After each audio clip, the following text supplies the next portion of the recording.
Welcome. I'm Mark Morano, publisher of CFAC's Climate Depot.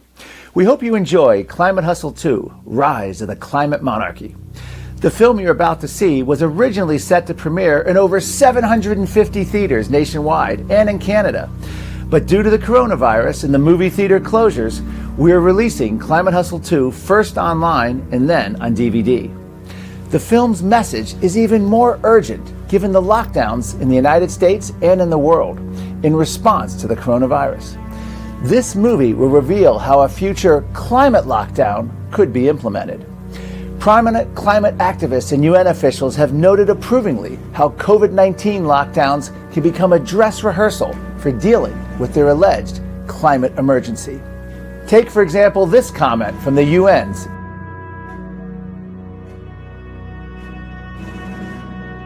or this one by a youth activist in Teen Vogue magazine. And this one by the UK Guardian's editorial staff.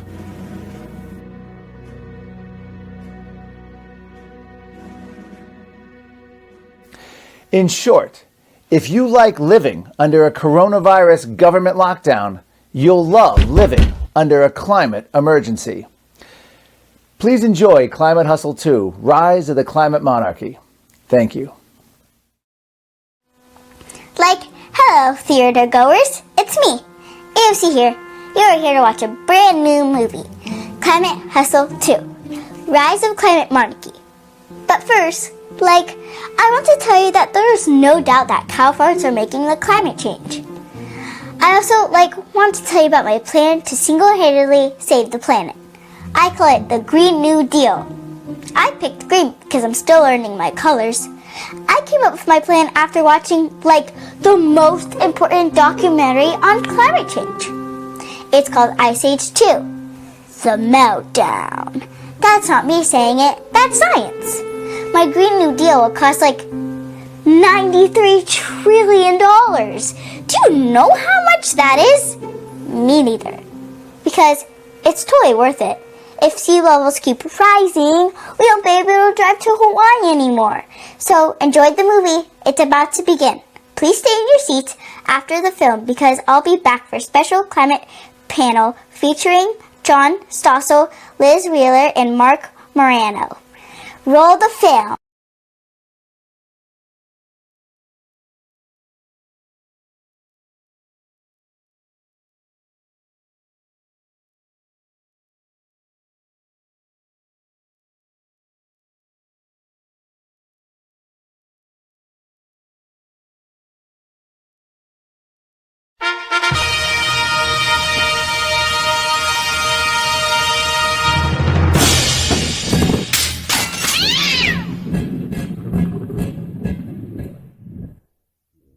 Nearly every day, we hear dire predictions about climate change from the media establishment, Hollywood, and politicians. We're not going to debate climate change, the existence of it. The Earth is getting hotter, and human activity is a major cause, period. And we're the world is going to end in 12 years if we don't address climate change. The new report from the UN predicts that at the current warming rate, millions more people will die from extreme heat by the year 2040. We've been told, as we know it, that by 2030, the world as we know it, that's it. That's it. When we return, a glimpse into the world of 2100 if global warming goes unchecked. It would wipe out a lot of civilizations we know. War, famine, and drought, coupled with an unstable climate system, could push the death toll into the billions. This is a level of disaster that the world has never seen. They tell us that the world is coming to an end because normal human activity is raising the temperature to dangerous levels. To avoid a hellish apocalypse, they warn us we must immediately change our lifestyles and our very way of life. But are these sensational claims based on solid empirical science? Do the facts line up with the hype? Well, an increasing number of scientists are becoming skeptical. We covered what many of these scientists had to say in our first groundbreaking film, Climate Hustle. From overhyped claims about severe weather events, temperatures, rising sea levels, and even disappearing polar bears. Climate Hustle peeled back the hype and looked at the facts. Facts that simply don't add up to any reason for alarm. So this begs the questions. Why would those claiming a global warming catastrophe spread a false narrative? What would motivate them? Why would they try to hustle you? Are they trying to control the climate or you? Well, those are the questions we're going to explore in this film. And the answers may shock you. At its core, the motivations are as old as mankind itself. They revolve around money, power, ideology, and control. Stopping climate change is not about saving the planet. Make no mistake, this is a battle for our future. It's about climate elites trying to convince us to accept a future where they call all the shots, plan our lives, and regulate how we should live our lives. They want to create, in essence, a climate monarchy. To bring you this story, we're going to take you around the world. We're going to feature footage gathered by our reporter, Mark Morano of CFAX Climate Depot, who begins our report in Paris, France. Here we are in front of the Palace of Versailles, just outside of Paris. It was built in the 1600s and was home to a number of French kings, including the Sun King himself, Louis XIV. This is a splendid and opulent estate, designed to show the supremacy of the state and the ruling class over the common man. For the aristocrats, the parties here were legendary. It was a marvelous place to come, and the nobles had a very good life. Louis XIV, he was an absolute monarch, a dictator if you like, supported by an oligarchy of nobles. They were looking for an excuse to justify themselves and appealing to the divine. The divine right of kings is the idea that kings were kings because God wished them to be kings. This, I think, is the most fascinating question. Are they creating effectively a new climate monarchy with a new aristocracy? Today, like the nobility of old, world leaders, celebrity activists, and Western environmentalists also enjoy a lavish lifestyle and have no problem with multiple homes, endless airline flights, and luxuries galore. But now, a young, elite, and very sexy group is joining the crowd. A billionaire summer party in Sicily with celebs like Leonardo DiCaprio, Katy Perry, Bradley Cooper, and Prince Harry were all in attendance. But 114 private jets and a few mega yachts later, they all came together to discuss, wait for it, you guys want to guess? Don't read the prompter, don't read. Okay, global warming. I know. Got it. Okay. Did everyone miss the memo on this thing? The only thing that I really love about this is that they're all practicing the ways of getting there. That is going to keep them safe from global warming. Right. They're like, I've got a private jet, guess I'm safe. What if the seas rise? Mega yacht. Without a doubt, Hollywood is a glitzy place. And without a doubt, it is also a place where celebrities line up to cheer on the global warming cause. But are they the best spokesmen to be doing so?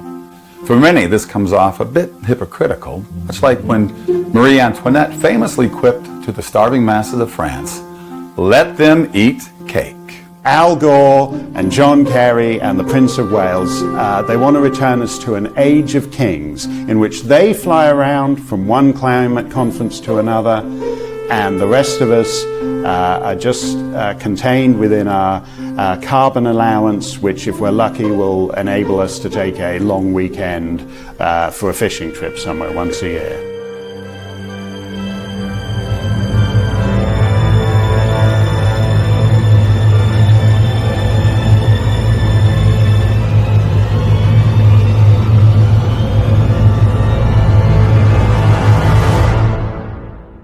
Ladies and gentlemen, the thrice-nominated Leonardo DiCaprio and Vice President Al Gore. If the climate change cause could be embodied in one person, it would be Al Gore. I'm very proud to be standing next to such an inspirational leader in the fight against global warming. As the verifiable spokesman for the movement, Al Gore has campaigned for people to drastically reduce their carbon footprint. But does he practice what he preaches? You yourself have a large carbon footprint. Yeah, well, I don't have a private jet. That is a G-2B aircraft, one of the most fuel-inefficient private jets on the market today. And that is the former vice president getting off that plane. Now he tells us that the Earth is in peril. He wants us to bicycle to work. What what the carbon emissions come from my trips on Southwest Airlines are offset. I live a carbon-free lifestyle to the maximum extent possible. Maximum extent possible. That someone doesn't seem to extend to his residence in Tennessee, as Mark Mathis of the Clear Energy Alliance explains. He put 33 280-watt solar panels on his roof and, among other improvements, installed geothermal. Guess what? 10 years later, Al Gore is an even bigger energy hog. Gore is burning up not 20, but 34 times the electricity than the national average. Gore uses so much electricity, all those solar panels provide less than 6% of his power consumption. Are they willing to live within what they're prescribing? Well, you know, they are the elites. We're the proletariat. They decide what we, but it doesn't apply to them, and we all know that. And the United Nations Messenger of Peace, Mr. Leonardo DiCaprio. Next to Al Gore, there have been few who have been more outspoken about climate change than actor Leonardo DiCaprio. If you do not believe in climate change, you do not believe in facts or in science or empirical truths, and therefore, in my humble opinion, should not be allowed to hold public office.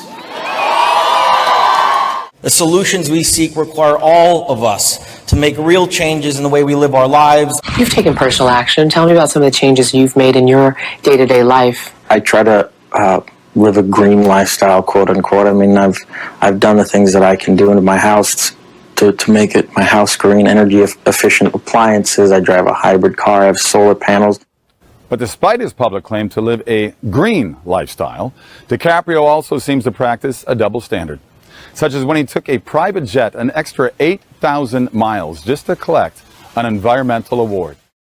But get this, the Hollywood star's own jet set lifestyle appears to reveal a slight double standard. DiCaprio, who is believed to own at least 4 homes, reportedly taking at least 20 trips across America and around the world this year alone, usually on private jets, which use a lot of fuel. And get this summer, DiCaprio spending time on the 5th largest yacht in the world, a big boat, wouldn't you know, rented from a Middle East oil tycoon. But does his personal lifestyle, jet-setting around in yachts and planes, mean that he is a hypocrite? Though DiCaprio may be responsible for 500 times the emissions as the average Joe, it's a blip in terms of the effect on global temperature. But the boat throws me over the edge. That yacht is... The yacht. But remember, he doesn't own the yacht. He rents the yacht. But he does. But isn't he talking out one side of his mouth, though? That's what I'm saying. Because to me, it's like me promoting weight loss and eating a cheeseburger. You can't do all of that. You have to practice what you preach, and people follow by example. So be an example. Well, of course, it would be unfair to point to Al Gore and Leonardo DiCaprio as the only activists who live a double standard. Climate change activist Barbra Streisand flew her dogs to London so they could watch her perform. The Sun reporting the iconic singer sent her pups, Miss Scarlet, Miss Violet, and Fanny, on a 10,000-mile round trip across the pond. These rock stars who have the Al Gore Live Earth thing, these guys with the huge amps, if they were seriously interested in the carbon footprint deal, they'd just gather around the piano and sing a song. They wouldn't have this tower of power. We are facing what is quickly becoming the greatest moral crisis of our time. Let's turn off our phones, let's roll up our sleeves, and let's kick this monster's. That Harrison Ford feels strongly about climate change seems sure. Yet, not enough to stop him from his hobby of flying helicopters and private airplanes, even long distances to get just a cheeseburger. Another cheerleader for the global warming cause is Arnold Schwarzenegger. Although outspoken on the issue, it didn't seem to stop him from taking his daily commute by private jets. But he had this suggestion for everyone else. For instance, did you know that just air drying your clothes for 6 months per person saves 700 pounds of carbon dioxide? Hollywood producer James Cameron, responsible for such mega hits as Titanic and Avatar, has also been a huge climate activist. But as this film, entitled James Cameron Hypocrite, reveals, He doesn't always walk the walk. You know, what are we asking people to do? What are the changes they can make in their daily life? If you're an environmentalist, I say, my challenge is, you can't be an environmentalist. You can't be an ocean steward without truly walking the walk. Even the Sierra Club thinks that sometimes you just have to fly to save the world. Did you guys take into effect any green energy in your travel to get to Paris? We sometimes you got to fly. I don't fly for fun. I don't fly for vacations. I don't take ski weekends. But when I come to a place like Paris to save the world, you bite the bullet and fly. Sorry. It's a horrible position that we trying to save the science are in, because these are people that are very visible and very loved.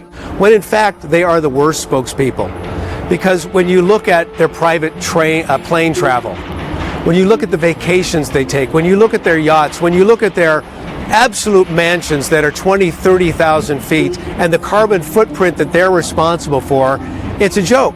To make us think that they're not living a double standard, some Hollywood celebrities even visit parts of the developing world and glorify the poverty lifestyles they find there. So beautiful. And then I took a poo in the woods, hunched over like an animal. Awesome. I'm so jealous right now. I'm going tomorrow. To the woods. I'm going to the woods tomorrow. It was awesome.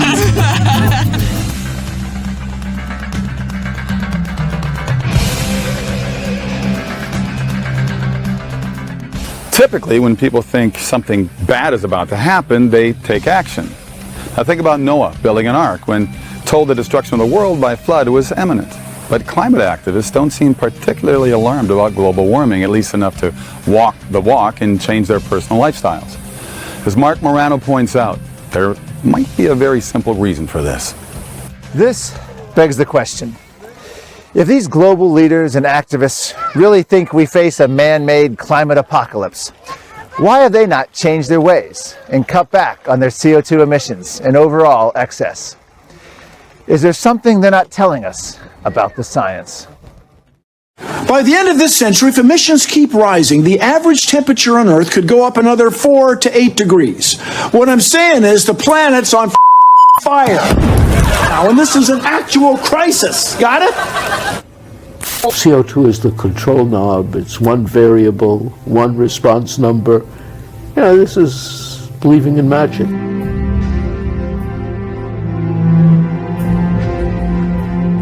Carbon dioxide is the main building block of all life. You don't find strong empiric support for the idea that atmospheric concentrations of CO2 are the primary drivers of atmospheric temperature and global climate.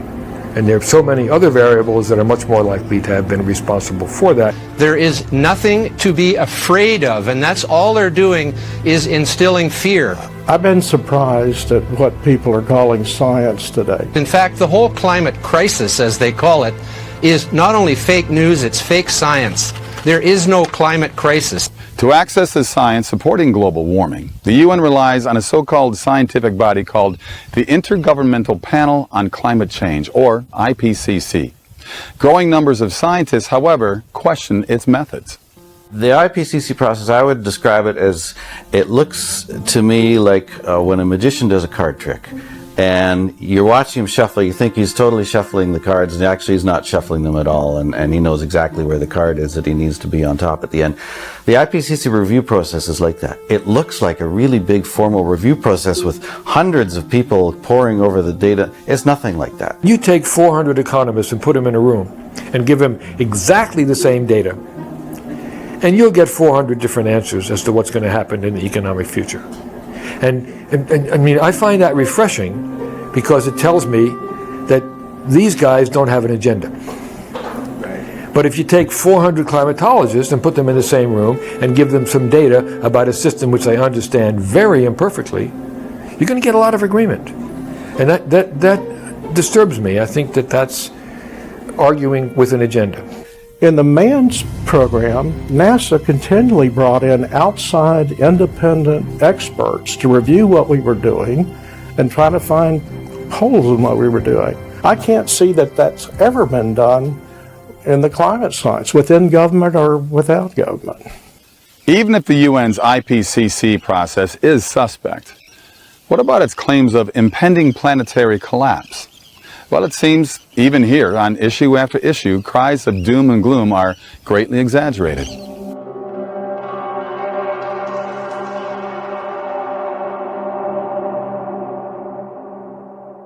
As scientists are warning that 2019 could be the hottest year on record. New data from the federal government show 2018 was the fourth hottest year since scientists began keeping records in 1880. Last year was the hottest year ever recorded. It's a declaration scientists have been making every January for the past 3 years. Should people be afraid when they hear that we're in the hottest year, hottest decade? If you look at maximum temperatures, the 1930s are way, way above anything in the post-2000 era. I think that if you look at the history of the human species, you will find that we've fared better in warming times than in cooling times. The point is, you're dealing with something very small, very uncertain. It's uncertain to a very large fraction of that. I think the average temperature of the Earth is equal to the emperor's new clothes. Was a boy who said, cried its might, the emperor has no clothes on. And I would cry out and say, you can't measure the temperature for the whole Earth. The record, instrumental record, is, barely 100, 150 years old. In that instrumental record, we've had very little change over the last century and a half. The predictions were that there would be massive warming by now.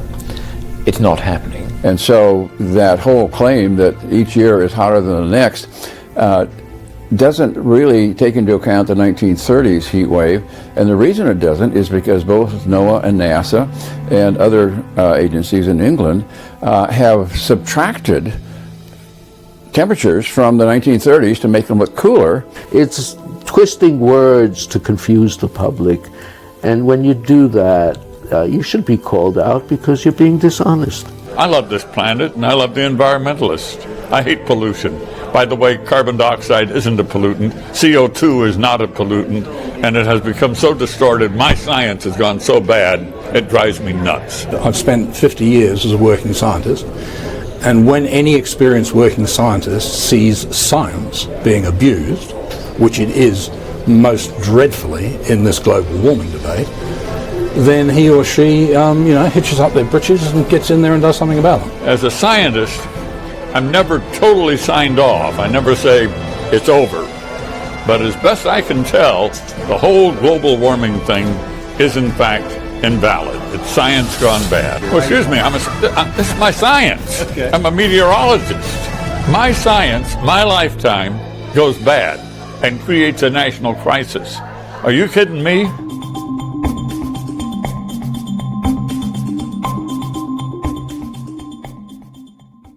This is the biggest storm ever. This is the biggest hurricane we've ever seen hit this country.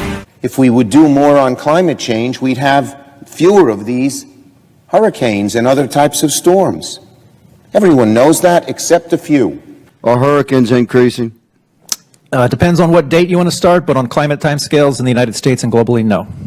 Are tornadoes increasing? There's a lot of uncertainty about tornadoes, but there's no evidence to suggest that they've been increasing. Are floods increasing? As the IPCC concluded, there's not really good data worldwide to know if they're going up or down. Are droughts increasing? Globally and in the United States, according to the EPA and according to the IPCC, the answer is no. We're starting to talk about conditions that will literally force us to relocate the major coastal cities of the world, to relocate the better part of 1 billion people. If you match CO2 and tornado counts, they are down. If you plot CO2 versus hurricane strikes, as you increase CO2, hurricane strikes go down. Does that mean more CO2 means less hurricanes? No, because correlation is not necessarily causation. But all these claims about more hurricanes, more intense hurricanes, they're false. What about the extreme weather? The weather now is not extreme. If you look at tornadoes, hurricanes, forest fires, almost any kind of big weather event, and they are weather events, they're not climate events, what you'll see is that they all trend downward. We don't have more extreme events now, we have actually fewer. The drought in California, the floods in Texas, Hurricane Sandy, it doesn't make any difference what it is. Whatever happens on planet Earth, they blame it on global warming.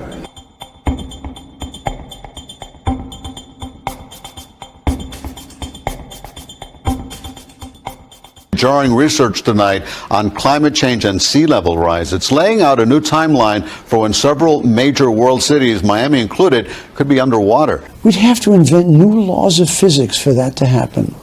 There is no way that the ocean can rise that much. In the last 6,000 years, we've had a couple of feet of sea level rise. 6,000 years, and yet they expect 15 feet in the next 85. It can't happen.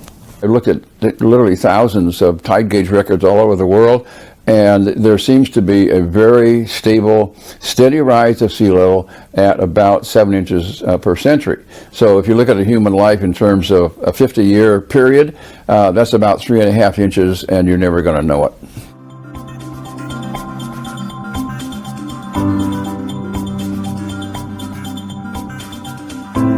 They call it Arctic amplification. It's hard to tell on a day like this, but the Arctic is warming sooner, faster, and more than anywhere else. It's clear that we're going to lose all the ice. They keep saying that Arctic sea ice will disappear. You can find quote that will disappear by 2016. It didn't happen. You find quote that it will disappear by 2014. It didn't happen. It has passed, right? And then 2012, again, it didn't disappear. And then they keep changing the date. It will be devastating for creatures like the penguin and the polar bear, whose habitat is literally melting away beneath their feet.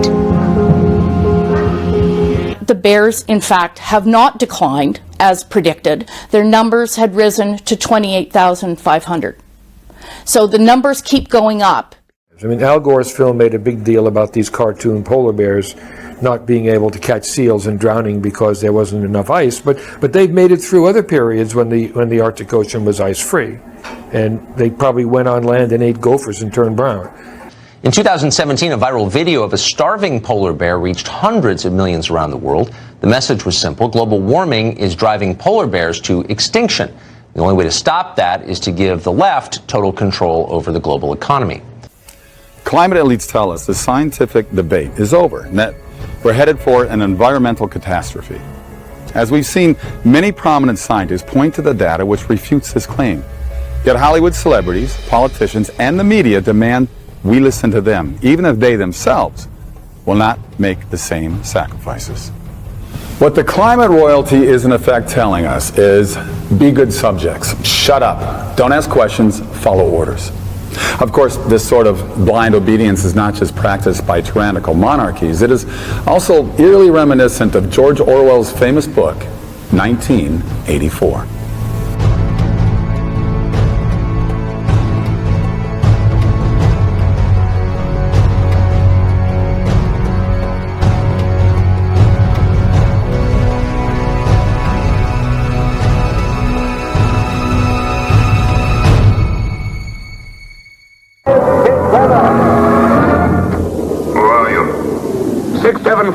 Smith, W. Where do you work? In the Ministry of Truth. What do you do, Smith? I revise history. As a freshman in college, I read 1984, George Orwell's book, and I'm unbelievable, but it seems like with regard to science, we're about where George Orwell said we would be in 1984. You know, you will have people rewriting the history just like they did then. They're doing it now already, you know, changing the temporary history of the earth. Rewriting history? Some think that's what Google did to remove a prominent climate scientist from the Greenpeace website. Google under fire for trying to erase a climate change skeptic from Greenpeace's history. President Trump had tweeted his support for that skeptic, is Patrick Moore. Now, all right, here's the tweet. Patrick Moore, co-founder of Greenpeace, the whole climate crisis is not only fake news, it's fake science. I mean, here's the situation. Patrick Moore went on Fox News, made these comments, President Trump tweeted it, and then within a day, Google erases Patrick Moore's role as the co-founder of Greenpeace. Patrick Moore was listed by Greenpeace's own website for years. Yeah. Greenpeace International as a co-founder of the group, as one of the founding members. In 1984, strict adherence to the party line was not optional, even if the facts reveal otherwise. Do you remember writing in that diary of yours that freedom is the freedom to say that 2 plus 2 make 4? How many fingers am I holding out? 4. And if the state says not 4, but 5, how many? 4. Take him.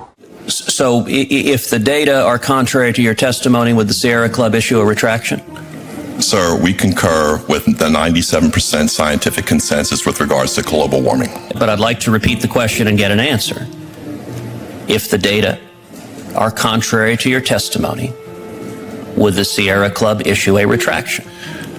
We concur with 97% of the scientists that believe that the anthropogenic impacts of mankind with regards to global warming are true. Again, how many fingers? I don't know. You know, Mr. Meyer, I find it striking that for a public policy organization that purports to focus exclusively on environmental issues, that you're not willing to tell this committee that you would issue a retraction if your testimony is objectively false under scientific data. In the book 1984, conformity is the name of the game. Everyone must agree, no dissent allowed. In the climate debate today, we hear about an alleged 97% or higher consensus with the UN climate position, a number many think is manufactured. Are 97% of your colleagues against you? No.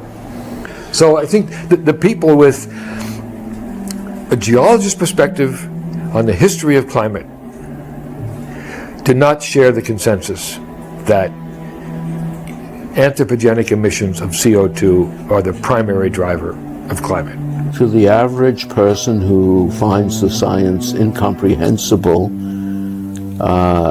if you tell them 97% of scientists agree, okay, you're home safe. This is characterized as a 97% consensus amongst knowledgeable experts. But the person who said this didn't define knowledgeable experts. But I think knowledgeable experts mean the people who agree with me. The usual thing, when they've asked people is, has it warmed?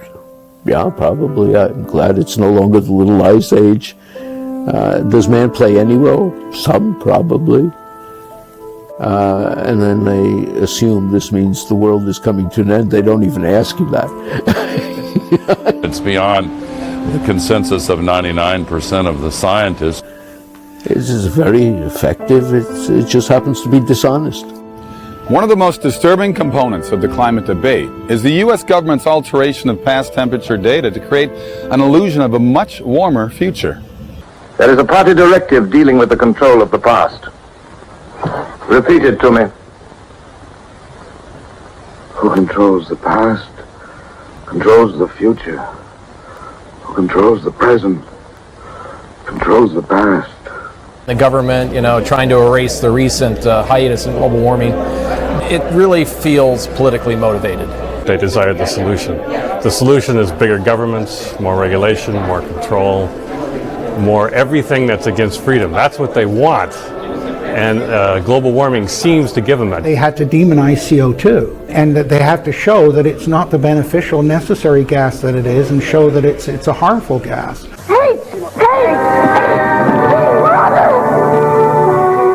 In the book 1984, going against Big Brother brought serious consequences. If the government couldn't make you conform and stick to the narrative, they'd make your life miserable. But is there really any similarity with today's climate debate? Are scientists really being intimidated and threatened?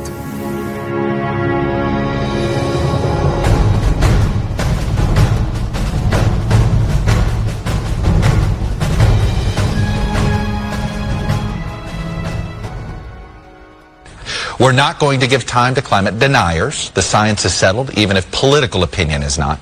As we should begin to love and value our planet, and anyone who believes that there is no such thing as global warming must be blind or unintelligent. Brother and sister scientists very rarely intimidate you, but they are extremely skilled at sending you to Coventry. So effectively, you no longer become part of the conversation, and you are excluded from the conversation. It is deadly to your career to be a young dissenter. You are obsolete, Mr. Wordsworth. A lie! No man is obsolete! You have no function, Mr. Wordsworth. You're an anachronism, like a ghost from another time. I am nothing more than a reminder to you that you cannot destroy truth by burning pages. We all get hate mail and death threats and all these kind of nonsense from the true believers. The question for most people is, why bother being skeptical? It's easier to go with the flow. This isn't just bad science, this is the death of science. In Canada, climate skepticism has become an increasingly risky proposition. One respected scientist from the University of Winnipeg has been faced with multiple lawsuits for challenging the so-called climate consensus. But the bigger problem for anybody is the vulnerability of your family and the damages to your family. In Canada, when they deliver the lawsuit, the summons, it's delivered by the sheriff at 4 o'clock on a Friday afternoon because you have 48 hours to respond, and so they can eliminate the weekend for you. It makes it very difficult. It got to the point where there was a knock on the door late one Friday, and my wife started crying because she thought, here comes another lawsuit. Science has been hurt greatly by this because government has come in and dictated science. Until you've pushed back against government, you have absolutely no idea how nasty it can get and how threatening it can get. But one person who has faced extreme smears is Dr. Willie Soon. The mainstream media waged relentless attacks on his character. Greenpeace provided all the documents that they have received from my workplace. Greenpeace supplied that to New York Times, front page of New York Times, that this thing came out, putting me in an extreme bad light by saying that I'm basically a very corrupted scientist who have been trying to hide my funding. I must admit that I broke down a little bit. I broke down for a very simple reason, because they are not only coming after me, they are coming after a range of my colleagues who have collaborated with me on many areas, impugning their reputation, which is something that I felt I cannot bear the burden.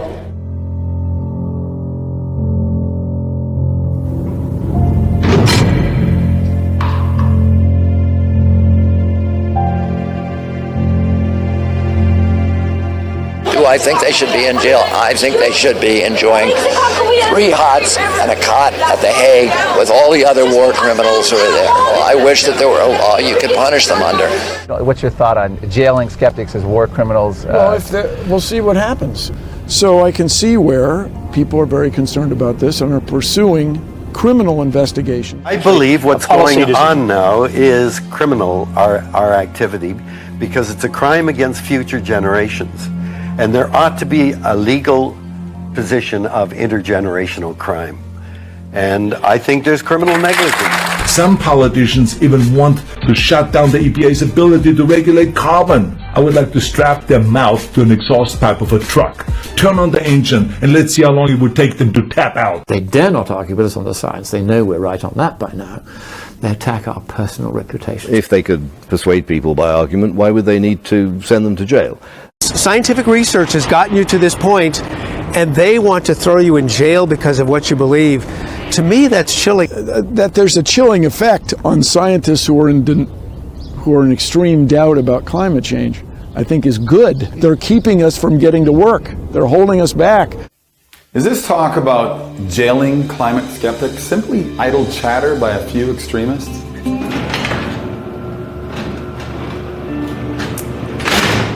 Not any longer. In recent years, there's actually been an effort on Capitol Hill to use a racketeering law known as RICO. The Racketeer Influenced and Corrupt Organizations Act was designed to combat organized crime such as the mafia for crimes including illegal gambling, bribery, kidnapping, murder, counterfeiting, embezzlement, drug trafficking, and now climate skepticism. Your colleague, Senator Whitehouse, has called for the RICO laws about racketeering, to be used against those who disagree with him on climate science. I want to make sure that the courts have their say in all of this where it's appropriate. You know how fast you are going, Senator. Climate change. Senator, glass of Chardonnay. Climate change. If climate change is your only issue, Sheldon Whitehouse is your senator. Climate change. Climate change. Sheldon is kind of a doofus. And you have, like the senators, I mean, we have people saying, well, we should be prosecuted under the RICO Act for science designed to confuse the public on carbon pollution. RICO was meant to, as I read it, to reduce racketeering. And what was a racket originally? It was protection, that if you pay someone a certain amount of money, you will be protected. Yes, if RICO law apply, I think it should apply to them rather than us. I mean, in that sense. Even the mainstream media appears critical of Senator Whitehouse's efforts. What would you say to critics who say after 200 and some speeches, all you've really done is produce a whole lot of hot air?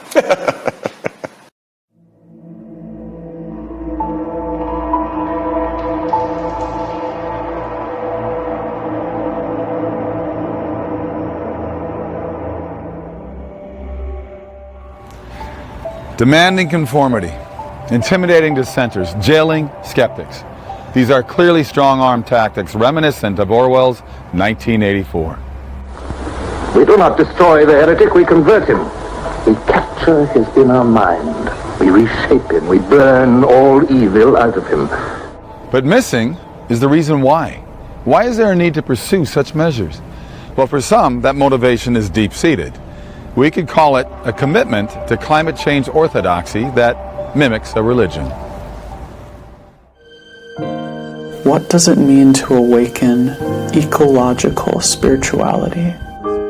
The world's religions are beginning to develop an ecological theology to help solve the global environmental crisis. The world is witnessing the emergence of a new religious consciousness that considers the natural world sacred.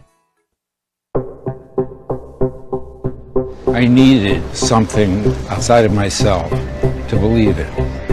And I found in nature a kind of God. The head of the UN Climate Science Panel declared, "For me, the protection of planet Earth is more than a mission. It is my religion." Dr. Michael Crichton lays out the concept of a new green gospel. In environmental thinking, there is a view that there used to be a sort of Eden, and then people came and ruined that Eden, and that we are therefore sort of original sinners because we're destroying this planet. And what we can do, however, is get salvation through sustainability. And if you're a good person, you will seek salvation, and if you're a bad person, you'll drive SUVs. These environmentalists, the rabid environmentalists especially, I mean, they use terms like man as a cancer on the planet. They see man as some sort of foreign invasion, when the reality is we're part of nature. In a world where normal morality seems to have gone out the window, you can establish that you're a virtuous person by watching your carbon footprint and thus saving the planet. It's a kick. Global warming really has become a new religion because you can't discuss it. It's a faith that I think is characteristic of the modern age, in which we feel good about feeling bad. In ancient monarchies, there was no separation of church and state. The religion of the crown was typically the religion of the country. Of course, for any religion to thrive, it needs new adherents. This is no different with the church of global warming. A church that is aggressively seeking a whole new generation of followers, including your children.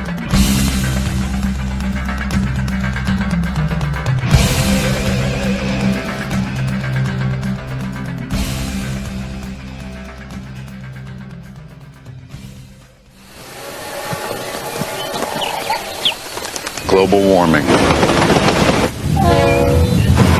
Some say irreversible consequences are 30 years away. 30 years? That won't affect me. Here's little Layla. Take a look. I really want the polar bears to have food to eat so they won't be hurt, and I don't know how to fix it, and I really want to. Layla, cry.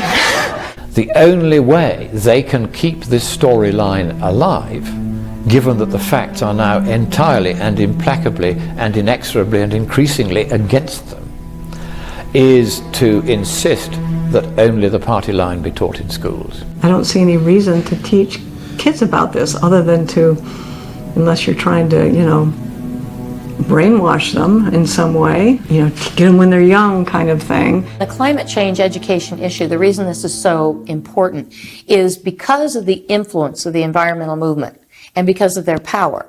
What's happening is you are getting one-sided science. We want our textbooks to reflect the facts. And at this point, climate change and its causes are proven scientific facts. So it makes perfect sense that we would make sure that only the facts are provided to our students. I'm an AP environmental science teacher, so I teach high school environmental science. And yes, we like to tell our students that the majority of science, all of them in fact, do agree. I wanted to have it smart scientists, 10 out of 10 smart scientists agree. What is happening with the environmental movement is they're putting children ahead of their parents. You know more than your parents. Your parents are stupid. Your grandparents and your parents have ruined the earth. So it's actually teaching children to be against their parents as well as our political system.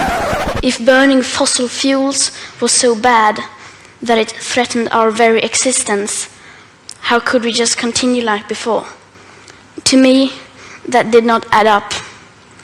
It was too unreal. So when I was 11, I became ill. I fell into depression. I stopped talking, and I stopped eating. It's putting the weight of the world on these children's shoulder, and this is why our children are losing hope. The Weather Channel recently released this video featuring children as climate activists. Rising sea levels would displace millions. 97% of scientists agree that global warming started decades ago. We are astronauts on Mama Earth. We are astronauts, don't need no cars. We don't need no CO2. What we need is me and you. It's basically child propaganda. They don't understand green is political. It's not right. We should be teaching children critical thinking.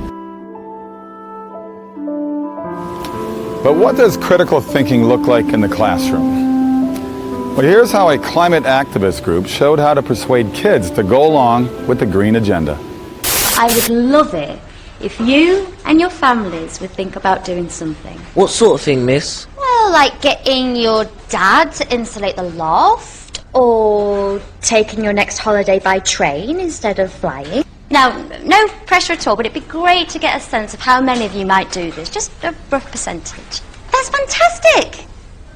And those not? Philip and Tracy. That's fine, that's absolutely fine. Your own choice. Okay, class, thank you so much for today. Oh, just before you go, I just need to press this little button here. Now, everybody, please remember to read chapters 5 and 6 on volcanoes and glaciation. Except for Philip and Tracy, of course. This is like making me feel sad. That are stronger than ever before, or more drought, hurricanes, and wildfire than ever before. I'm like shaking now. You know, these kids, I mean, they're kids. They don't know. They listen to these adults, these in authority, and they believe what they're told for the most part. They're propagandized. There's no question about it. So the argument is, if I teach you a lie, you're going to assume the lie is correct because you know nothing different. I do go to a class of 16, 17-year-olds in school and start talking to them about climate, and they are amazed to hear that there is an alternative point of view. They simply didn't know that anybody challenges these propositions. The motive behind climate change education is basically dominate education. It is specifically to take over public education. It is to use alleged nonpartisan environmental education to politically indoctrinate America's children, and then again graduate a nation of obedient voters who will vote to impose this on the American people. They are trained as spies to follow people silently. Why were you following me? They are told to follow anyone who behaves suspiciously. I learned about global warming in school, and I always loved art and animals, and I decided to tie it together. And we need to go all out on this if we want to reduce our carbon footprint. You know, the idea of having a little elementary school police force that runs through and makes sure that you turn off your computer. And if you don't turn off your computer, you get a little green ticket. Turning it into a psychological weapon. You signed on to sue the president. Yeah. To sue the government of the United States. Yeah. Trump is not doing anything to help stop climate change. He's a climate change denier, and we're going to prove that to the world. And it's all about political indoctrination, and to just use the kids as a number instead of treating them as precious little individuals. I mean, it's eco-child abuse, pure and simple.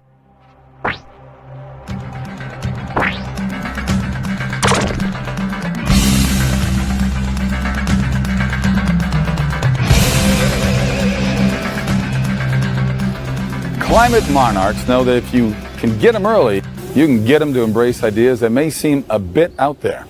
So just what are some of those ideas being championed by the climate elite? Climate change. Sometimes it feels so hopeless, all you want to do is get drunk and forget about it. Well, sadly, that won't be an option because of climate change. USA Today reports on a study that says global warming could threaten the world's beer supply. Barley is a key ingredient in beer. That means average beer prices, get this, could double. Oh man, they're trying so hard to get people to care about climate change, right? No, because if you tell Americans in 10 years the Marshall Islands will be underwater, no one cares. But tell them Corona will cost more, now they're marching in the streets, come on! Right now we have UN scientists predicting a study out saying there'll be more rapes due to global warming, there'll be more barroom brawls, more vehicle thefts, more airline turbulence. And maybe the Mets will win the World Series. To heighten public concern about global warming, activists are constantly drumming up new alarms. Some border on the ridiculous, like climate change will lead to an increase in fistfights, car thefts, and even attacks by space aliens. But when people are concerned, they are often more willing to accept quick fixes and very bad ideas. Here's just a few.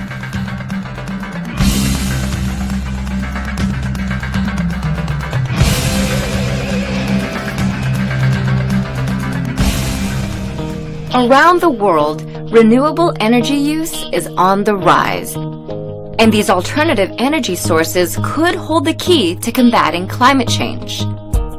You're talking about zero carbon emissions, no use of fossil fuels within 12 years? That is the goal. It's ambitious. And how is that possible? You're talking about everybody having to drive an electric car?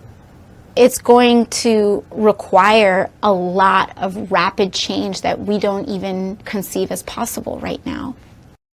The fact is, a modern society requires dense energy. Solar energy is diverse and diffuse. Wind is diverse, diffuse, and ugly. Even those who were once enthusiastic about solar and wind are now thinking otherwise. You know, and I was one of the founders of sort of the original Green New Deal back in between 2003 and 2007. People don't remember President Obama, we spent about $150 billion on renewables between 2009 and 2015. And we just kept encountering the same kind of problems everywhere that were related both to the essential unreliability of solar and wind. They just depend on when the sun is shining and wind is blowing, which is 10 to 40% of the year. If you run a small farm and you want to run it on windmill, God bless you, it's America, you do whatever you want. But don't think you're going to run a commercial grid on windmills and solar panels. I'm an owner of a solar power system. Cloudy days, hazy days, night, these things affect the ability for solar power. What's the actual data show? Is solar now bigger than oil and gas and coal? Right, so I mean, solar I think is still below 1%, and it's unreliable, and it's very subsidized. When you see the subsidies disappear, even now with the alleged cheap prices, the solar panels disappear. I think the necessity that we face is transforming our energy system away from oil and fossil fuel to energy efficiency and to sustainable energy. You can't have 100% renewable. You can't even have 10% renewable energy without the prices going skyrocketing, which directly impacts everybody's life. And so It will never be an equivalent to what we have for fossil fuel, coal-based type power, or nuclear power, or hydropower, all of which provide steady sources of electricity. Both solar and especially wind power have been criticized for killing hundreds of thousands of birds and bats.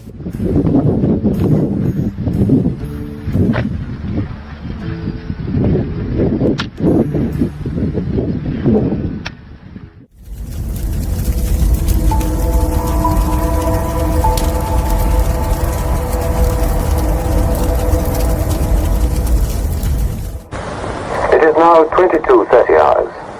Power must be conserved for our victory effort. All lights will be extinguished. Good night, comrades. Tomorrow your work for the party must be better than today. Remember, even in your sleep, Big Brother is watching you. And monuments around the world going dark Saturday night to mark the 4th annual Earth Hour. New York City's Empire State Building, Rome's Colosseum, and the Eiffel Tower. In Paris, among the sites switching off their lights to call attention to climate change. Would a reliance on wind and solar energy mean that we have to cut back on our use of electricity? Well, in Europe we see signs of this already, where some officials have warned that the days of electricity when you want it might be over.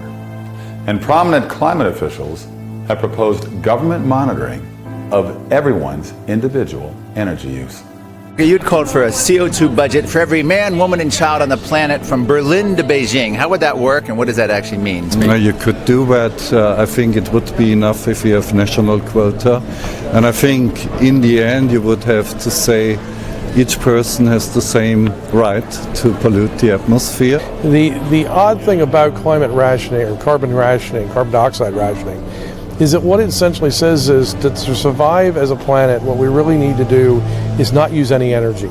And what that's going to take us back is to a condition where people do not have the basic necessities of life: food, clothing, shelter, and security. Here's a very good example. 3 years ago in the United Kingdom there was a bitterly cold winter caused by global warming, so the extremists tell us. And 7,000 extra excess deaths over and above the 20,000 we would normally get in a winter were recorded. And they were recorded not because the weather was cold so much as because the homes of the people were cold, because through the climate policies it had vastly increased, in fact doubled the price of electricity. Ordinary working people could not afford to heat their homes. We've got people in our own local church who can't go out, do other things because they got to keep the heat on in the winter. So the bills for ordinary people simply skyrocketed in the past years. So, of course, that it's much bigger burden relatively to poor than to the rich people. My greener friends who say that the developing world can leapfrog the developed world by using so-called renewables, that means solar energy and windmills, pretty much. That person lives in a fact-free environment. To force, obviously, the most vulnerable to choose between heating and eating, which is being proven as the result of this agenda, where we have actual deaths, not computer-modeled deaths 100 years from now, but seniors dying now.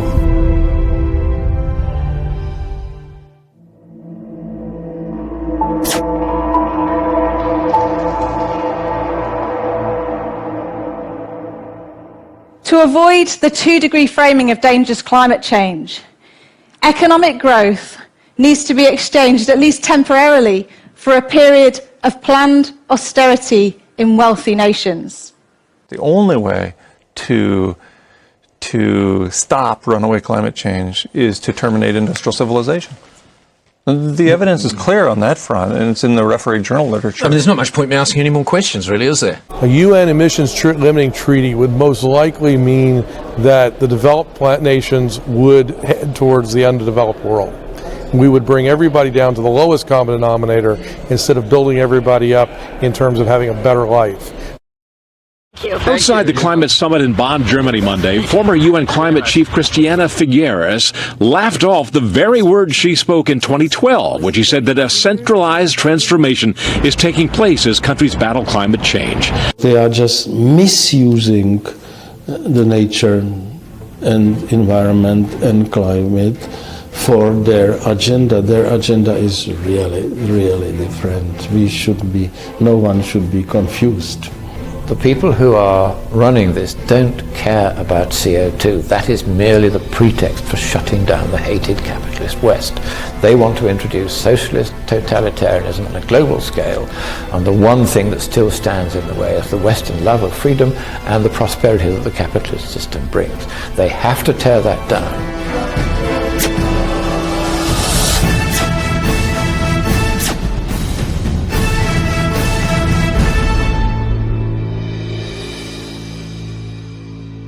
For the climate elite, regulating our light bulbs, thermostats, and SUVs is only a start.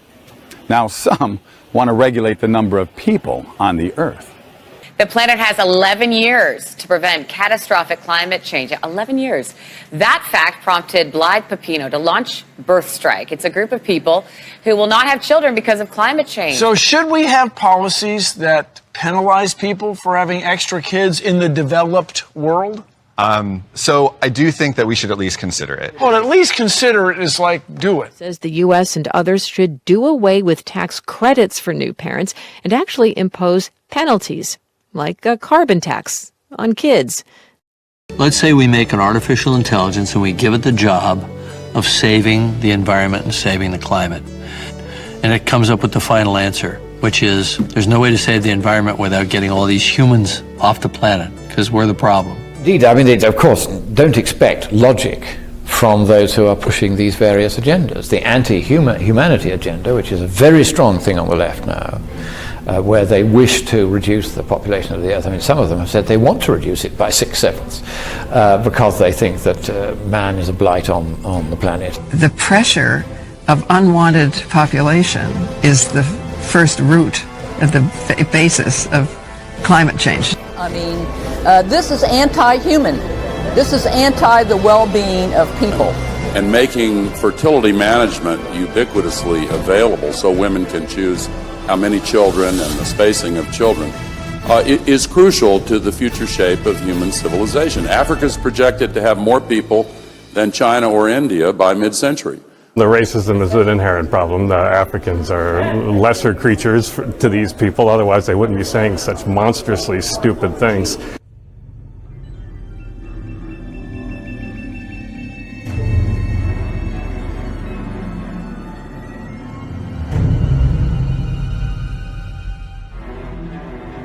Now, it seems the crazy ideas just keep going from bad to worse. Not content with just shrinking the number of humans on Earth, some want to actually shrink humans themselves. The cause of all the catastrophes we are seeing today is overpopulation. We are proud to unveil the only practical remedy to humanity's gravest problem. Are you ready, Doctor? Yes, I'm ready.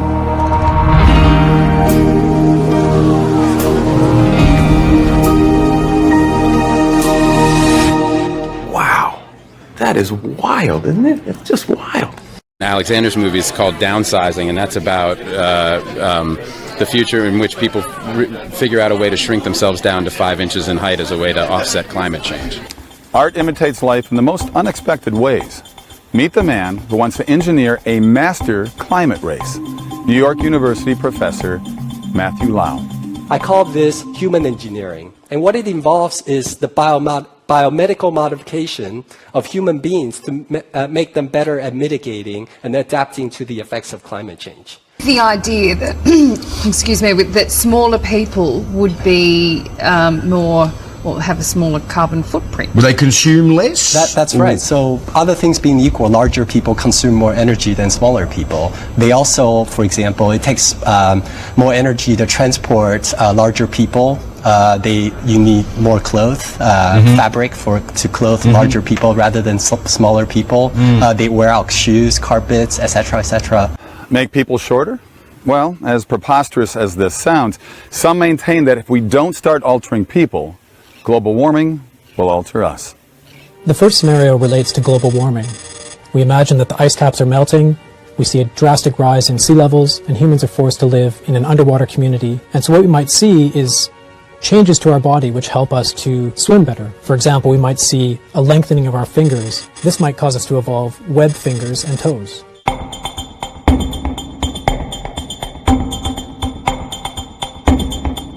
At this point, you may think these ideas are a bit hard to swallow. You may, in fact, be reluctant to go along with the program, but don't worry. Those in the climate elite are developing a solution. We might consider using pharmacological means to increase our altruistic and empathetic tendencies. Many environmental problems are collective action problems, in which individuals do not cooperate for the common good. I mean, this is pure lunacy to say these people are going to be in a back room with test tubes and everything. They're going to be manufacturing a docile humanity that's going to behave in the way they're told and only emit so much CO2.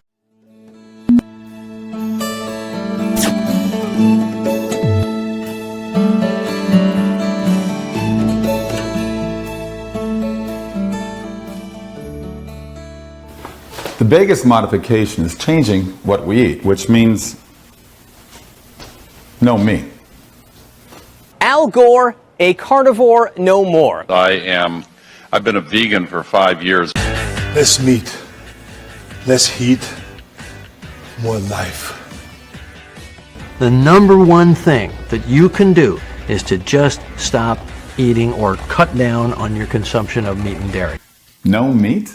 But what if you like eating meat? Well, again, the climate monarchs can help you. To engineer a pill or a drug that would make humans intolerant to meat, that a vegetarian population would be more effective. And we can create some sort of meat patch where we wear it, when we go out to dinner. Then this could help people who want to give up eating meat. Yeah. This kind of stuff is pure science fiction. It has nothing to do with any kind of real science. So, since we shouldn't eat meat, what should we eat? Hi, my name's Jenny Josephs and I eat bugs. Insects are way better for the environment than traditional livestock farming. Actress Nicole Kidman agrees. I'm Nicole Kidman, and I am going to eat a 4-course meal of bugs. They're still alive. 2 billion people in the world eat bugs, and I'm one of them. Like nothing you've ever tasted. Like a hairy nut.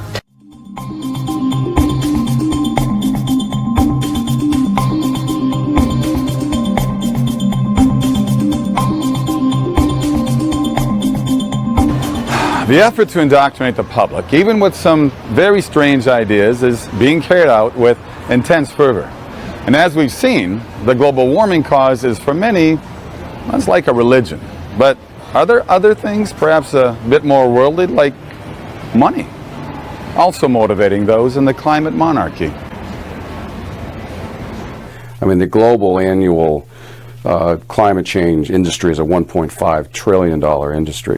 A cloud hangs over the solar industry following the collapse of Solyndra, the first renewable energy company to receive a loan guarantee. It failed despite getting a $500 million guarantee and the support of the president. Millions of dollars in government waste sparking complaints the National Science Foundation is out of touch and out of control. The latest outrage involves a massive contract to study climate change. I think the National Science Foundation last year used your taxpayer money to fund a climate change musical. The agreement recognizes the scientific view that increase in global temperature should not exceed 2 degrees Celsius. Do you think that's a waste of your money? What about climate science? I'll take that as a yes, by the way. If you look at where the money is going today, the money in enormous quantities, primarily from governments in subsidies for renewable energy, we've created a vast industry in renewable energy and other activities around the whole climate change issue, which is wasting money, misallocating resources on a gargantuan scale. It is absolutely true that the money available for global warming statements and research is driving academia right now, and people line up to get it. If you deviate from that, then things don't go your way. Certain things don't get approved, money doesn't come your way, papers don't get published, that kind of thing. At MIT, in my department, the only group that gets significant industry funding is Ron Prin's global change program which is supportive of alarm. So we had a monopoly in science. Everyone was saying, let's find out the risk. No one was paid to say, let's find out if there's no risk. No one was paid to say, is it really the sun driving climate change? When President Eisenhower left office, he issued a warning, and everybody's familiar with the military-industrial complex warning. Ladies and gentlemen, the President of the United States. A government contract becomes virtually a substitute for intellectual curiosity. The prospect of domination of the nation's scholars by federal employment, project allocations, and the power of money is ever present and is gravely to be regarded. But there was also a warning that he made associated with science. We must also be alert to the equal and opposite danger that public policy could itself become the captive of a scientific, technological elite.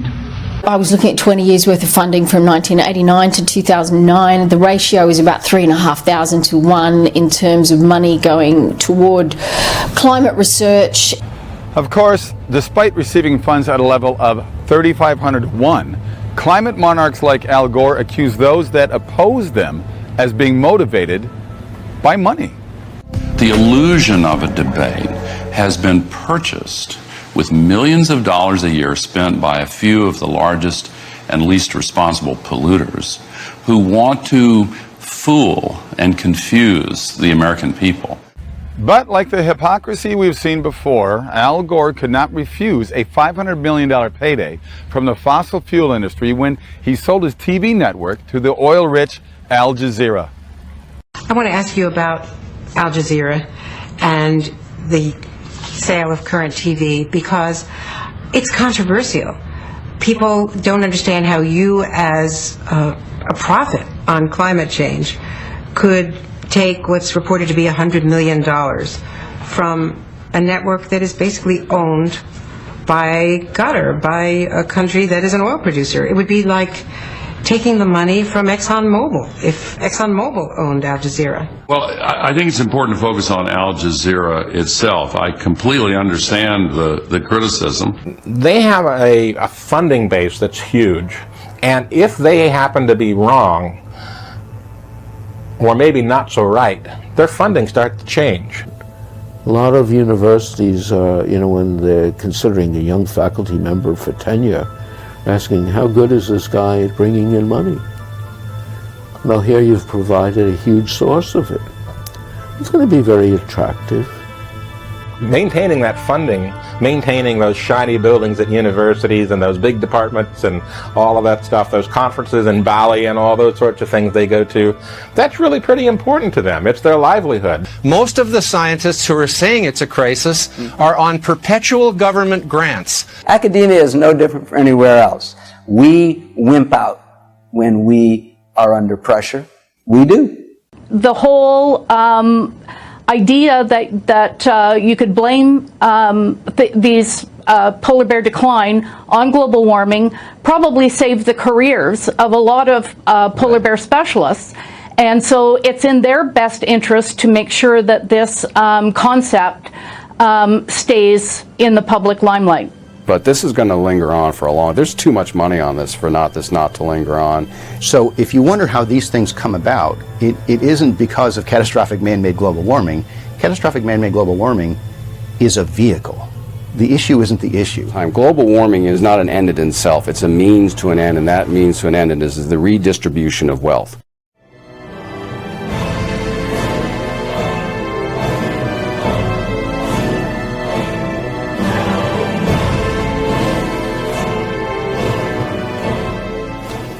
In the Middle Ages, kings would sometimes create a crisis in order to mobilize the public toward something else they were trying to obtain. Typically, this was done by declaring war on foreign kingdoms whose subjects they wished to rule.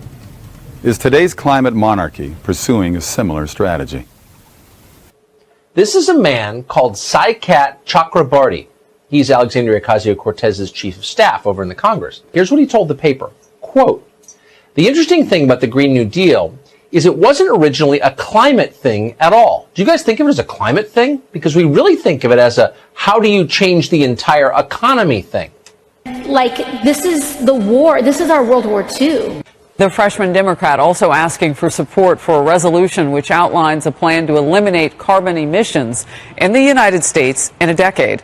The letter reads, quote, "We call for a national social, industrial, and economic mobilization at a scale not seen since World War II," end quote. Any issue that implicates a very large portion of the economy, multi-trillion dollars, will be attractive to people who believe in state control. And it's inevitable that we can use the transition to 100% renewable energy as the vehicle to truly deliver and establish economic, social, and racial justice in the United States of America. Of course, her Green New Deal plan has its critics. Okay, it sounds like you don't think her plan is a good one. What's your major problem? You're the one. With it? Well, it's a silly plan. That's why I suggested she was a pompous little twit. Twit meaning silly in the British lexicon, and pompous meaning arrogant. And she really rubbed me the wrong way when she said she's the boss. So until you do it, I'm the boss. Because she can make up a proposal that's completely ridiculous and no one else did. Of course, whipping the populace up to achieve a political end is not unique to tyrannical monarchies. Dictatorships and totalitarians have also employed this method. Václav Klaus, the former president of the Czech Republic, lived under Soviet domination of his country, and he sees many parallels to the modern environmental movement. What are the similarities between the old communist type of central planning and environmentalism? In both cases, they want to dictate the economy. People leading the charge with the environmental movement, climate change, global warming, they're progressives politically. What is a progressive? A progressive is someone who thinks that Marx had a few good ideas at the end of the day. In August 1968, and I was at that moment hopeful young academician in the Czechoslovak Academy of Sciences, in its Institute of Economics. So I was labeled the leading anti-Marxist and the leading anti-socialist. So I was not able to teach. I was not allowed for 20 years to enter a classroom. I was not allowed to publish, not to speak about books. Klaus sees parallels to the climate movement of today. I am afraid that there are new isms which are more and more dangerous in the last era, and I put on the first place definitely one ism called environmentalism or global warming alarmism. You're not endorsing dismantling physically a violation of the law or any kind of eco-terrorism, are you?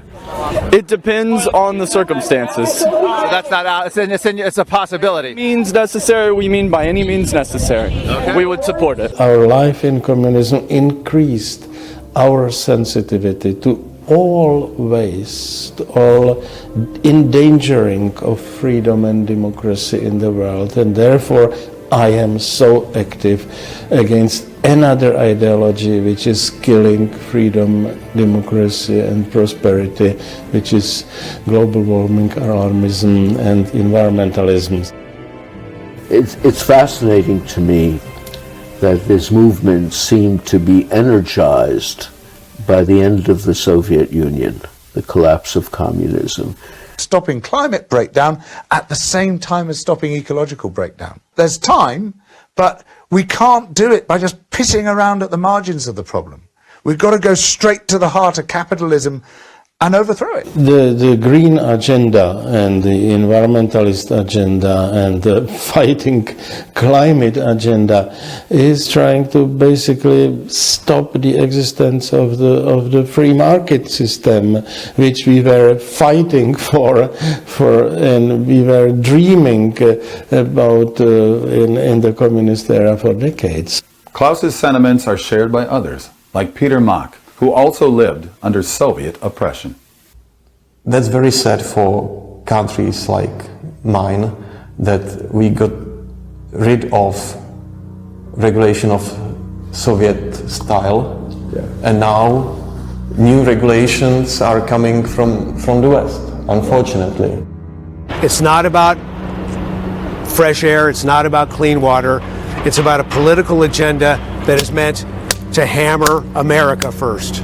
Morris Strong made that very clear. He said many times before he died in 2015, he said all along through his rampage through the UN, he said he has two aims. One is to install an unelected global socialist government and governance, and the other one was to deindustrialize Western civilization. It would give them more money and more power if the United Nations were able to get the climate treaty through. They tried in Copenhagen, they wanted a global government, they used the word government in the draft. Now they're more coy, more careful, they're calling it a governing body. The one thing the United Nations would be happy to have is a source of income independent of any of the governments that subscribe to it. The executive secretary of the UN climate body recently said their goal is to intentionally transform the economic development model for the first time in human history.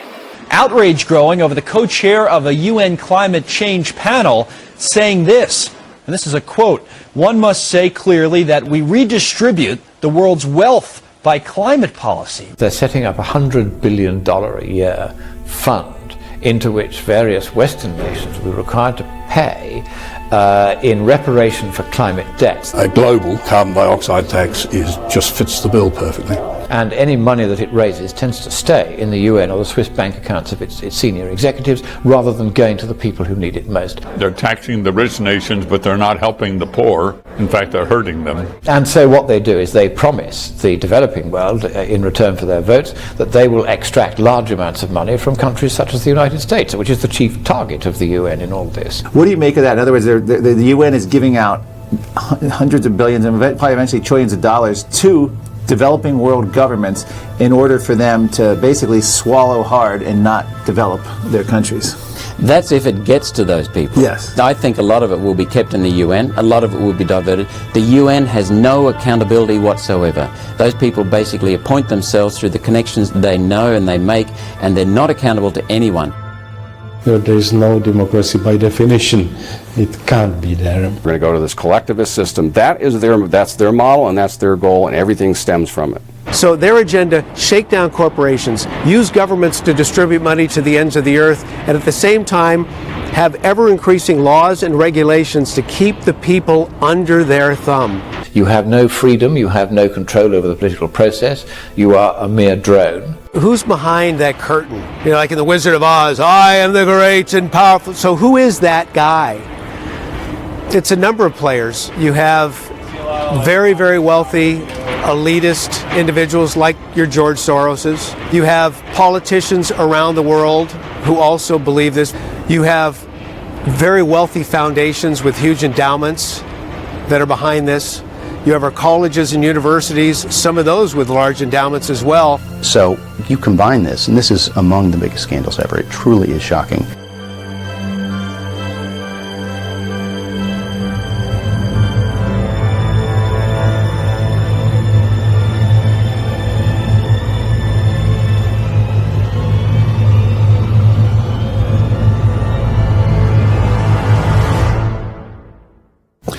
With vast amounts of money, a religious zeal, and a new generation of adherents, it seems the climate monarchy is on the rise. But where does this all go? What is at stake if they achieve their ends? Mark Morano looks into this issue. So this is what it all comes down to. A climate monarchy. Leaders living one way with a lavish lifestyle, while the public, let's call them the masses, live a life of deprivation and limits.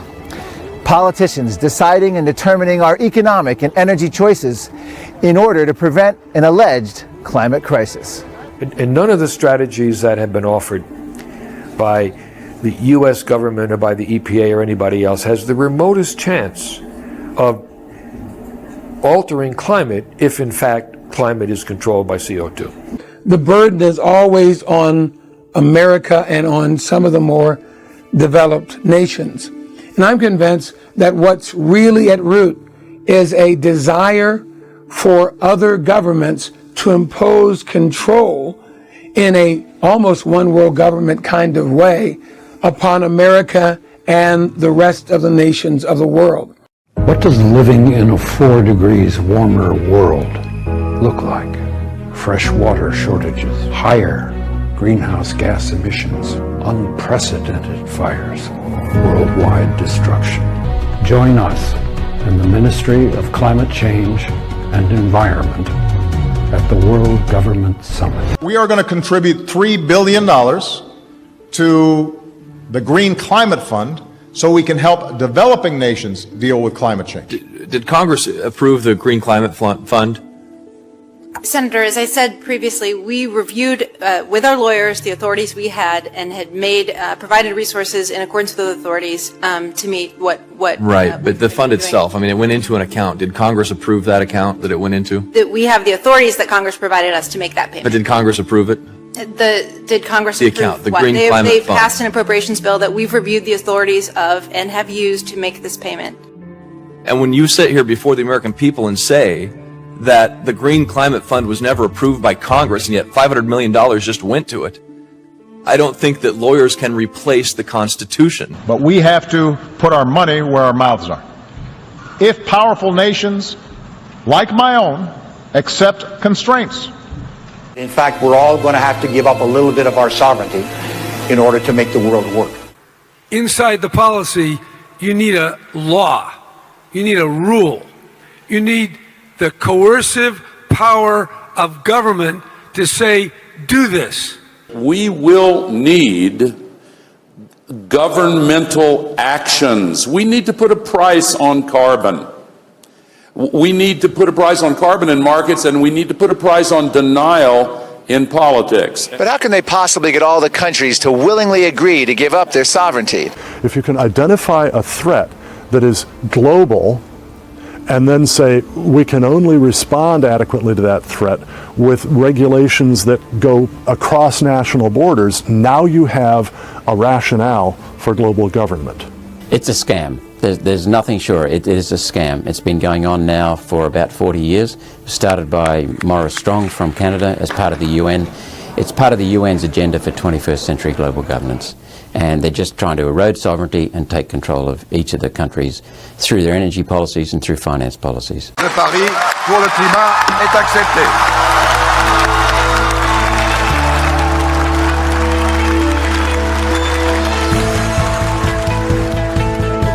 We're going to cancel the Paris Climate Agreement.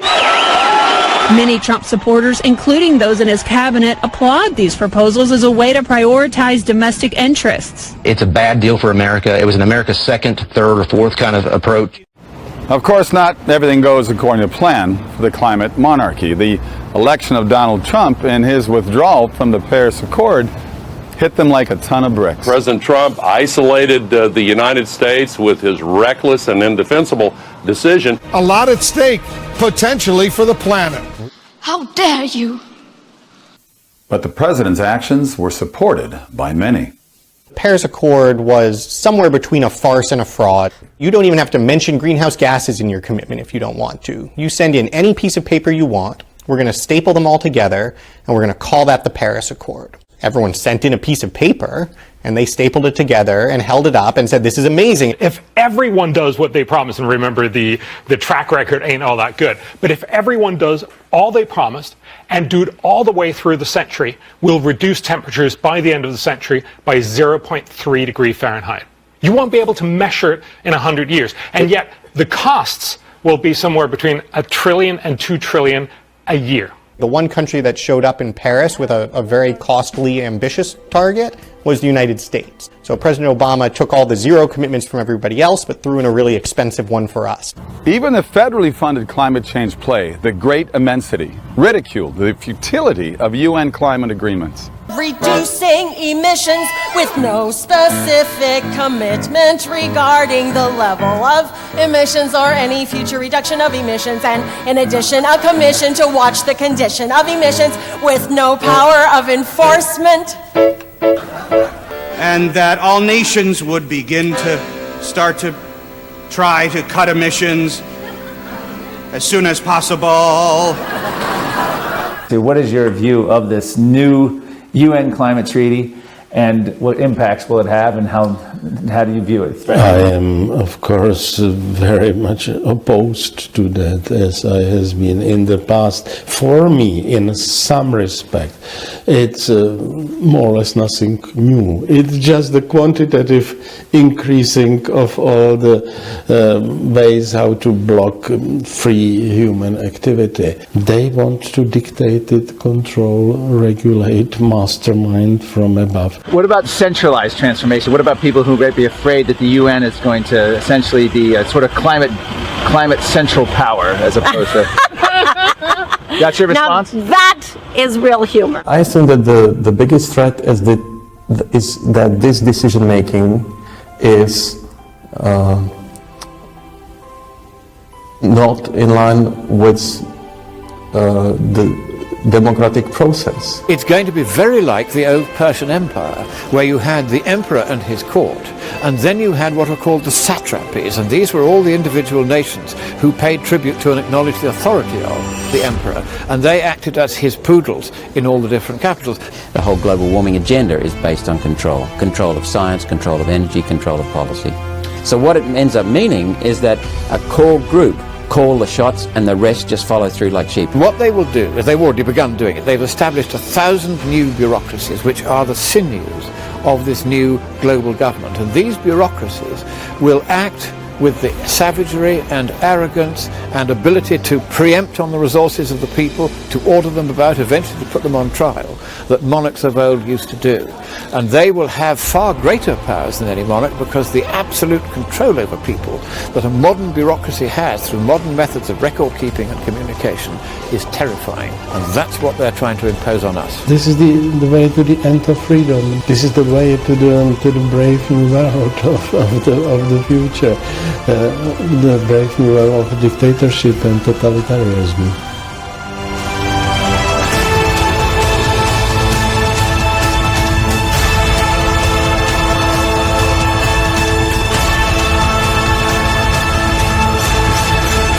This, then, is a story of the future. It could be the story of our children if we fail to preserve their heritage of freedom. I had a Parisian man come up to me, and I was complaining about how things in America are getting so strict, and we're having all these rights taken away from me, and I just want to give up. He grabbed me by the arm and looked me in the eyes and said, "You as Americans can never give up." He said, "You are the last vestige, you're the last front in protecting liberty." He said, "Europe is gone. You have it ingrained in you and your personality, and you must fight this to the very end, because these same people will take over the world just like they've tried before." I believe our country is unique, and one of the reasons it's unique, there's been freedom. People can think of new things and go this way, and we've got to preserve that heritage, and we can't have a big brother telling us what to do. I was the only one who at UN summits spoke radically against the nonsense of global warming doctrine, Thank you for your attention. I must say that there was an applause always. In UN, not just silence or not just protest. Several of them come to me and say, "You are absolutely right.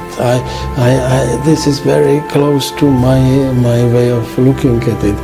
And I always ask them, "Why don't you say that?" No, in my country it's not possible. Well, my hope for the future is that we are in a period, and I think we are a great awakening, that people are starting to say, you know what, all those things I didn't think didn't add up.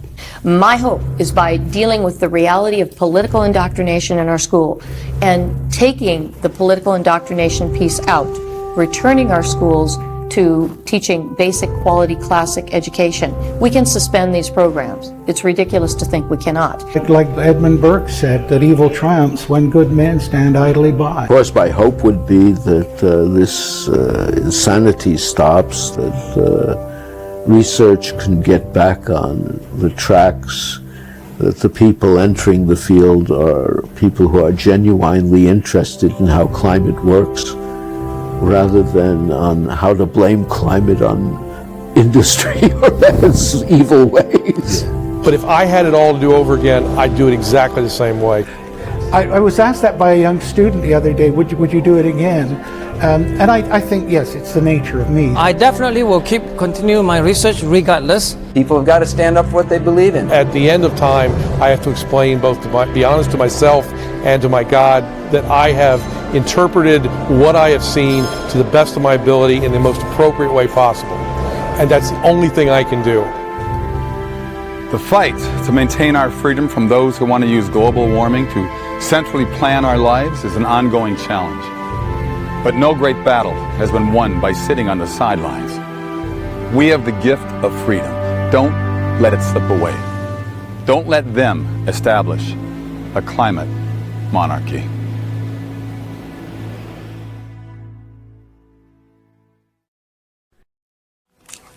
Hello again.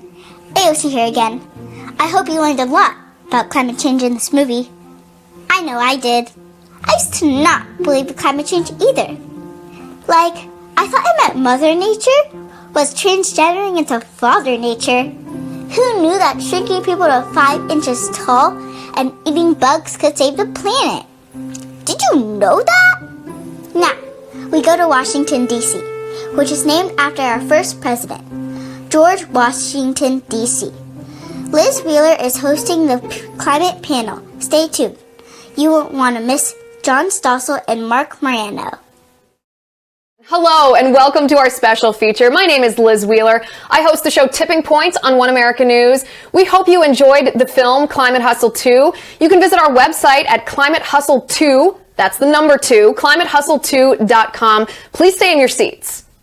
And I'm Mark Morano of CFAC's Climate Depot and author of the Politically Incorrect Guide to Climate Change. Coming up, we have John Stossel. We have a feature with a UN Intergovernmental Panel on Climate Change expert reviewer, and we have more from Mini AOC. Our first movie, Climate Hustle, was in over 400 theaters. Climate Hustle 2 made well over 700 theaters. But as you can imagine, its message has not always been well received in some quarters. Bill Nye, the science guy, came out and warned people not to see the movie. And ABC's Jimmy Kimmel had these unkind words about Climate Hustle. I want to talk about Sarah Palin. You remember her, the former governor of Alaska, the big hair?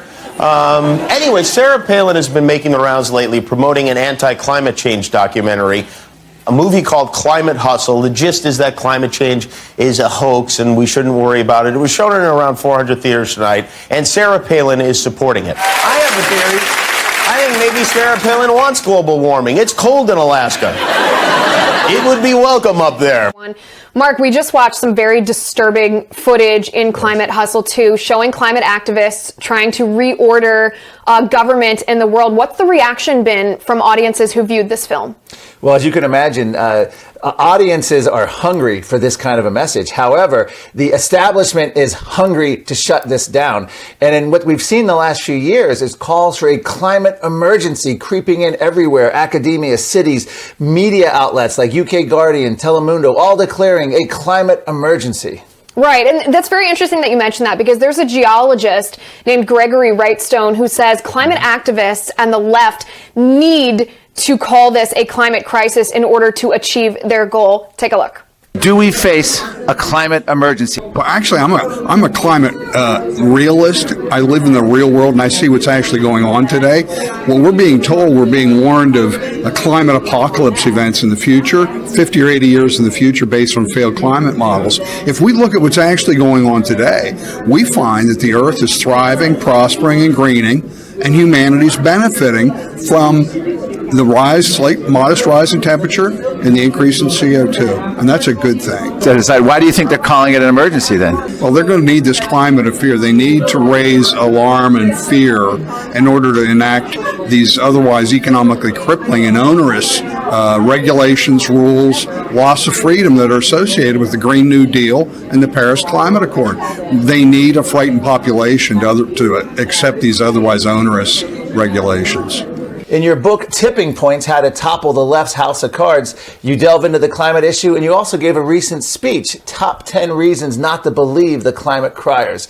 But I think my favorite is your recent segment on One America News, where you delve a little deeper into the climate issue. So here's my point tonight.